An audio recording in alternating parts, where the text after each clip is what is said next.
வணக்கம் மக்களே. இன்னைக்கு பெரிய கோவிலில் மாட்டுப் பொங்கலை முன்னிட்டு நந்தி பகவானுக்கு காய்கறிகளும் பழங்களோட அலங்காரம் செஞ்சுருந்தாங்க.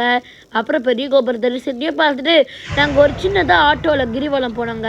அப்போ நாங்கள் சாய்பாபா ஷீரடி பாபாவும் பார்த்தோங்க.